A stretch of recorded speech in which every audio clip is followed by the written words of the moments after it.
todos reunidos no mesmo lugar.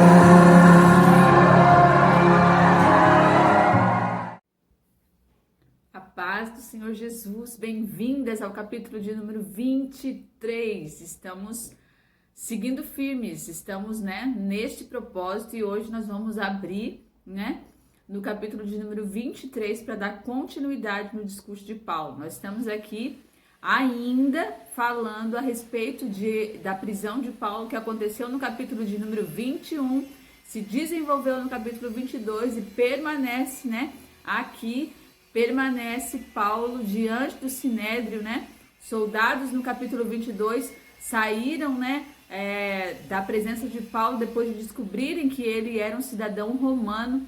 E então encerramos dizendo que no dia seguinte, o Sinédrio, os líderes da sinagoga vão ser chamados para então decidirem o que vão fazer.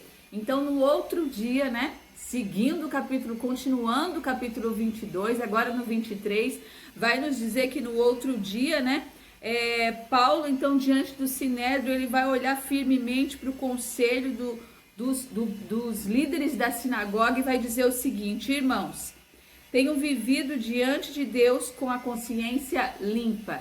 Essa é a frase que vai abrir, o discurso de Paulo para os líderes da sinagoga, para os líderes, para aqueles que são estudiosos, que ensinam na sinagoga. Essa vai ser a frase, que vai abrir a defesa dele, dizendo que ele tem a sua consciência limpa diante de Deus, sabendo que tudo que ele fez, foi pela direção do Senhor, foi pela confiança da missão que o Senhor propôs ao coração dele. Então, ele tem consciência de que tudo que ele falou foi uma mensagem direcionada e revelada pelo Senhor à sua vida, E então ele vai continuar dizendo o seu discurso, mas quando ele abre o seu discurso com essa frase, dizendo que ele tem a consciência limpa, Lucas vai escrever que o sacerdote Ananias vai mandar um dos seus subordinados dar um tapa na boca de Paulo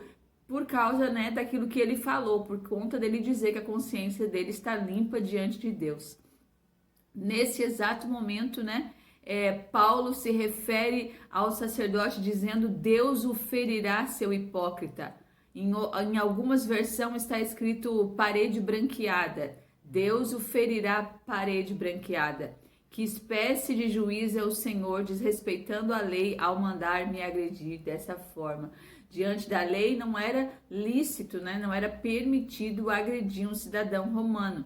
Então aqueles que defendiam a lei agora estavam violando a lei que eles defendiam, E quando Paulo chama de parede branqueada, em algumas versões, ou hipócrita, hipócrita, nós já entendemos o que Paulo quis dizer, mas algumas versões está escrito parede branqueada, porque Paulo está se referindo a uma parede quando ela está suja, e às vezes a gente calcifica ela, passa uma tinta branca para esconder a sujeira que está por detrás dela. Então Paulo está comparando aquele que é defensor da lei, mas que dentro dele, há algo que viola a lei. Então ele leva essa camada de santificação, por fora, mas por dentro ele está transgredindo a lei que ele defende.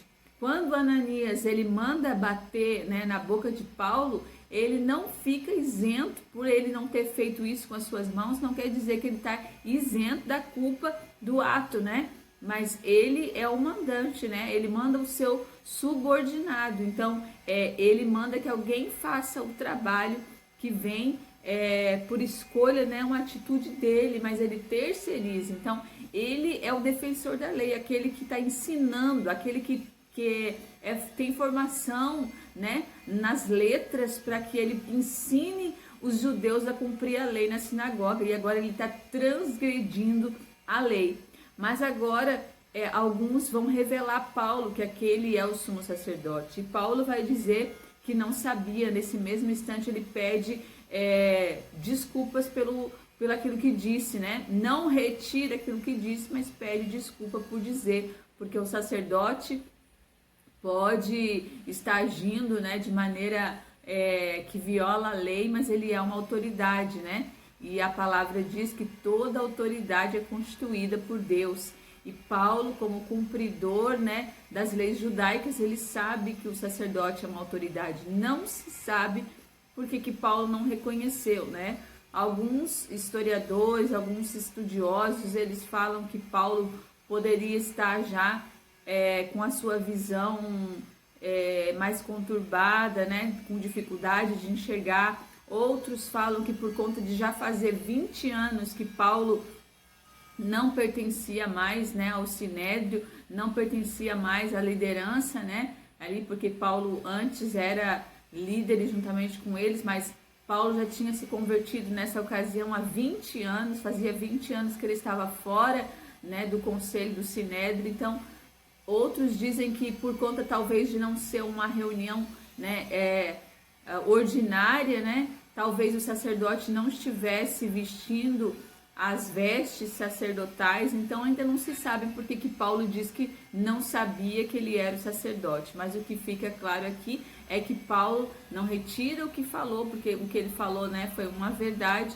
mas ele pede desculpa por ter se levantado contra uma autoridade da sinagoga, né? Ele reconhece que mesmo que as autoridades estejam fazendo algo de errado, né, pertence a Deus examiná-las, né, e julgá-las. Então essa reunião vai continuar. Eles vão continuar nessa reunião, né? Os líderes da sinagoga, entre eles existem saduceus e fariseus. Paulo, quando pertencia a esse conselho, ele era dos fariseus. Os fariseus, eles acreditavam na ressurreição. Os fariseus, eles acreditavam em milagres, acreditavam em anjos, né? Eles acreditavam nas coisas sobrenaturais, né? E tudo aquilo que o Antigo Testamento relata, as coisas que aconteceram acerca dos milagres que Deus manifestou. Já os saduceus não acreditam na ressurreição, não acreditam em milagres, não acreditam em anjos, não acreditavam nas coisas extraordinárias. Então, havia dois grupos naquele lugar, né? Havia dois grupos nesta reunião que estavam ali para decidir a respeito da vida de Paulo. E então, houve um grande alvoroço, porque existem opiniões, né, diferentes ali. O versículo 8 vai dizer: os saduceus afirmam não haver ressurreição, nem anjos, nem espíritos, mas os fariseus creem nessas coisas. Então houve ali uma discussão, houve uma dissensão. Uns acreditavam naquilo que Paulo estava dizendo, né, por conta também daquilo que Gamaliel já tinha falado lá uma vez com eles. Então agora houve uma dissensão. Então eles vão dizer o seguinte, no versículo 9: houve um grande alvoroço. Alguns dos mestres da lei, que eram fariseus, se levantaram e começaram a discutir energicamente. Cada um queria defender o seu conceito, aquilo que eles achavam. E eles vão dizer o seguinte: os fariseus, que acreditam em milagres, que acreditam em anjos e acreditam nas coisas extraordinárias, né? Eles são pessoas estudadas acerca das escrituras, dos profetas, eles conhecem a lei e os profetas. Eles vão dizer o seguinte: olha, nós não vemos nada de errado com este homem, porque eles sabem, né, das escrituras. Mas então vai começar uma gritaria, né? Uma discussão. Essa discussão fica cada vez mais enérgica, cada vez maior, né, mais intensificada, mais violenta, até que o comandante teve medo de que Paulo ele fosse feito em pedaços ali por causa da discussão. Uns queriam absolvê-lo, outros queriam condená-lo. Então o comandante vai ver que a vida de Paulo está correndo risco naquele lugar, né? Que outrora o ódio desses homens, né, que se dizem religiosos, está tomando o coração deles, e eles estão a ponto de fazer Paulo, né, que é o réu naquela situação, a pessoa que está sendo ali avaliada, a ponto de talvez, né, o comandante viu que estava tão violenta a discussão que eles poderiam fazer o apóstolo em pedaços. E assim ele vai ordenar que os soldados que ali estão retirem Paulo à força e levem ele à fortaleza, né? Coloque Paulo num lugar onde ele possa ter segurança a respeito da sua vida. E então, naquela noite, né, depois desse tumulto, com certeza, né, o apóstolo Paulo estava com o seu espírito muito cansado, muito abatido acerca da luta que ele estava passando, e o Senhor conhece as nossas limitações, o Senhor é aquele que conhece o nosso interior, né? Aqui Lucas não descreve, mas certamente em cada momento Paulo, ele orava ao Senhor e falava com o Senhor enquanto estava diante desses homens, né? Então o Senhor ele vai aparecer, né? Numa visão, ele vai falar com o seu ungido, né? Como nós sabemos que quando nós não temos às vezes as nossas forças, né? Parece que elas vão se acabar. A mão do Senhor vem sobre as nossas vidas, glória a Deus. A mão do Senhor vem para nos fortalecer, para nos dar ânimo, nos encorajar a andar, né, a permanecer na caminhada que vai nos conduzir ao seu propósito. E é isso que o Senhor faz no versículo de número 11, que diz que naquela noite o Senhor apareceu a Paulo e disse o seguinte: as palavras do Senhor para o seu filho, né, para o seu ungido foram a seguinte: Paulo, tenha ânimo, assim como você testemunhou a meu respeito aqui em Jerusalém, deve fazê-lo em Roma. Então, Paulo está diante do Sinédrio, ele foi fiel, né? Naquele conselho, ele foi fiel ao Senhor, ele testemunhou em Jerusalém, e o Senhor agora está revelando a ele que nada vai acontecer com ele naquele lugar, porque assim como ele testemunhou, assim como a fidelidade permaneceu na vida dele, né, na vida do apóstolo ali diante daqueles homens que tentavam matá-lo, assim também será na cidade, lá em Roma. Então o Senhor está dizendo que ele não vai morrer ali não, que eles não vão conseguir acabar com a vida dele, mas que ele irá também testificar do nome do Senhor em Roma, né? Porque o Senhor vai dizer a Paulo, encorajar a Paulo, porque existem situações na nossa vida que são necessárias. E as prisões de Paulo eram necessárias. As prisões glorificavam a Deus de uma maneira que de outra forma não seria, né? De outra forma não aconteceria. Então, com isso nós entendemos que algumas situações, nós pensamos, né, que algumas lutas, algumas perseguições que nós sofremos, alguns ataques, né, algumas coisas que nos nossos olhos dão errado, são situações que Deus permite para que o nome dele seja glorificado. Em uma situação, perguntam a Jesus: Jesus, o que aconteceu? Quem foi que pecou para que esse jovem, né, esteja assim? E Jesus vai responder: ninguém pecou, nem seus pais, nem seus antepassados. Ele está assim para que se manifeste a glória de Deus. Então nós precisamos entender isso nas nossas vidas, que algumas situações que parecem que vão nos matar, algumas situações que parecem que nós não vemos saídas, algumas situações em que nós choramos, nos entristecemos, a nossa fé se abala, o nosso coração se entristece, né? Choramos muito, lamentamos. Não questione o Senhor. Não pergunte para o Senhor por que tudo isso está acontecendo, mas entenda que dessa forma é a maneira em que o nome do Senhor será glorificado, em que pessoas serão alcançadas, em que vidas verão o Senhor realizando um milagre através da sua vida. Então nós precisamos entender no nosso coração que enquanto servos, o Senhor vai nos dar ânimo, o Senhor vai nos encorajar para passar por essa situação. A alegria do Senhor é a nossa força.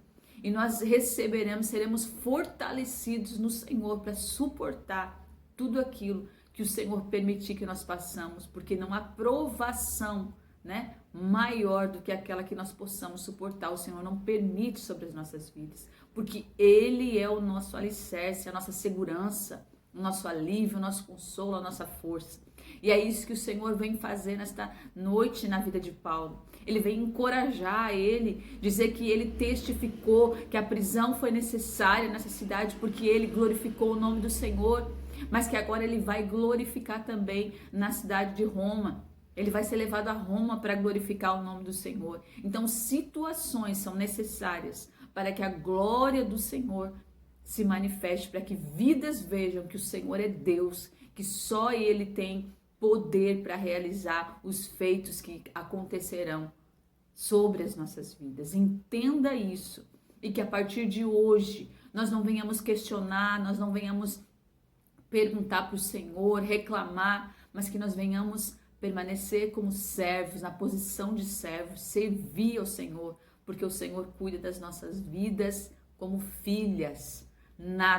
Nada de ruim, né, vai nos acontecer. Assim o Senhor falou a Paulo: Paulo, não temas.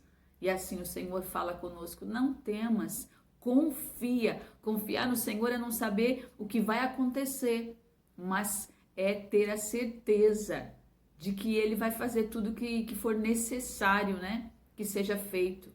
Se for necessário, Ele cura. Se for necessário, Ele alivia. Se for necessário, Ele retira. E o Senhor vai prover agora na vida de Paulo, né? O escape, vai prover o alívio. Ele vai agora se manifestar e Paulo vai até a cidade de Roma para glorificar o nome do Senhor. Que seja sobre as nossas vidas esse alívio de Deus, essa graça do Senhor.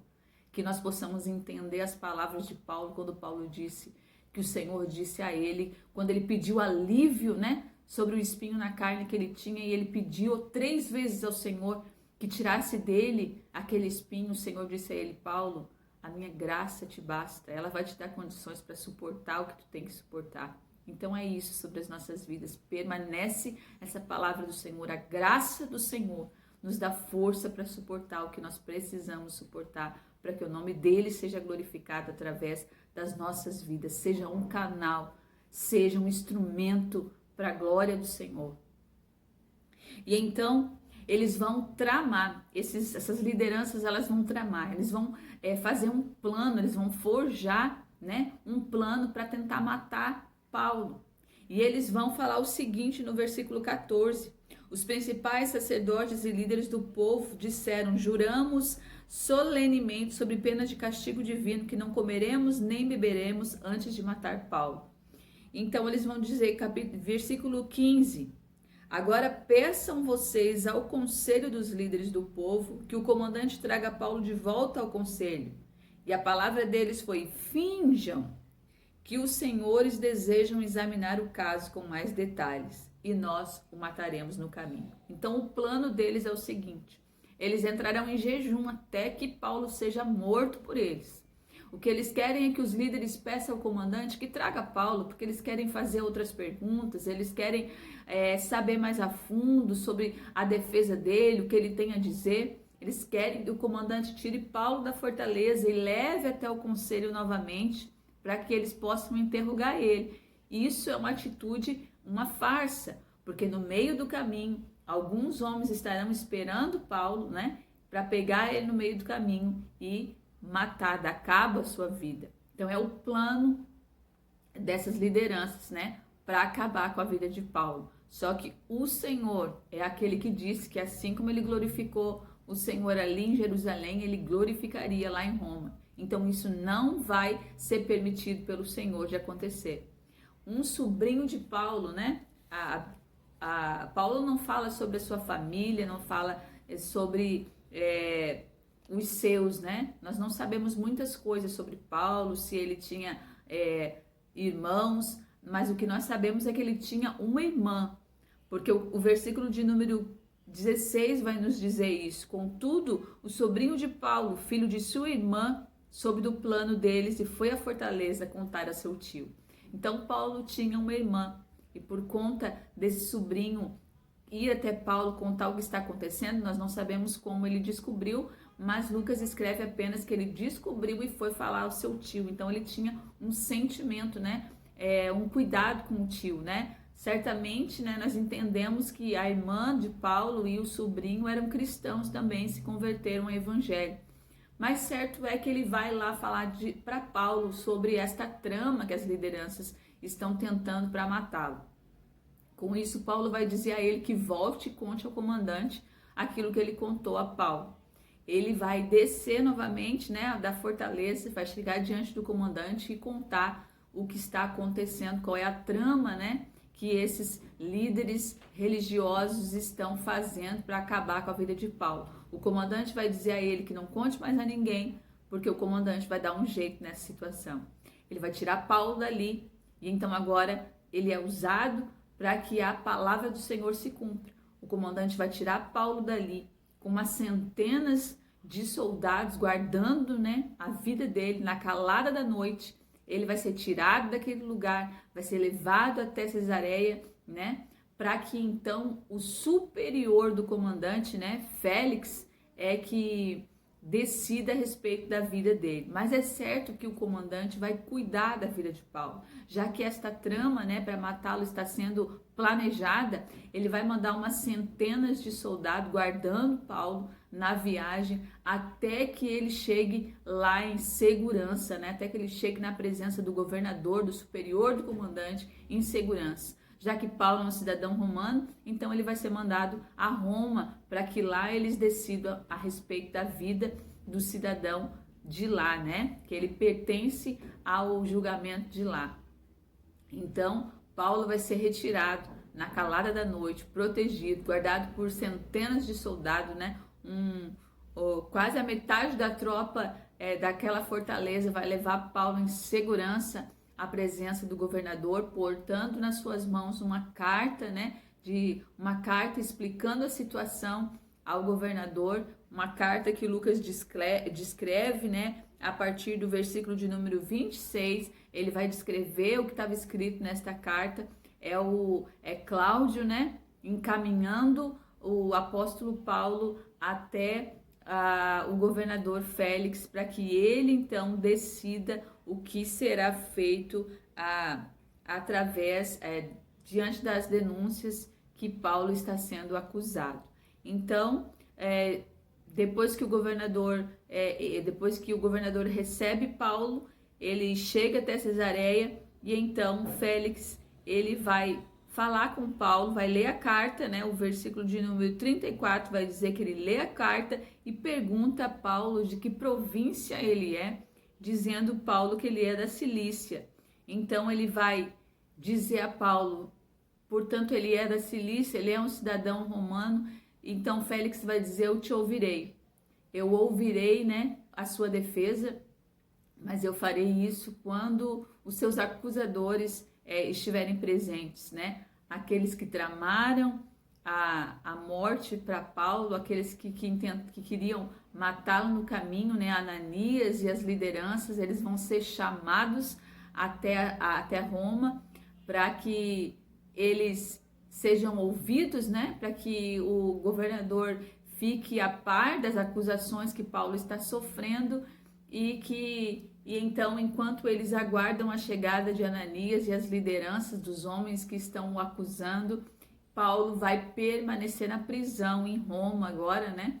Paulo vai permanecer sob os cuidados do governador de Roma, esperando os seus acusadores, né? Esperando Ananias e as lideranças religiosas para ver o que eles têm a dizer a respeito do que está acontecendo.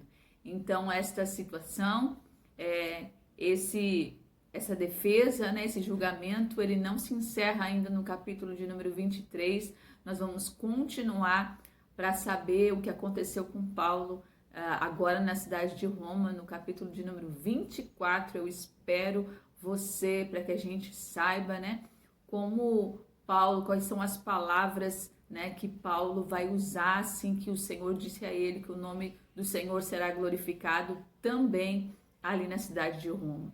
Então que nós possamos com este capítulo, né, encerrar esse capítulo certos de que toda situação que vem sobre as nossas vidas, né, tudo aquilo que vem não vem para nos ferir, para nos entristecer, não vem para nos diminuir. Vem para nos trazer crescimento, para nós entendermos que o Senhor nos chamou para uma missão e que algumas coisas virão sobre as nossas vidas para nos tratar, para nos moldar, né? Para nos fazer segundo a vontade do Senhor. Então, quando lutas vierem, quando situações vierem, que os olhos espirituais eles possam ser aguçados e nós possamos ver o trabalhar de Deus. Essa luta não vai te matar, essa luta vai fazer com que a sua vida glorifique o nome do Senhor. Que o Senhor te abençoe. Fique com Deus.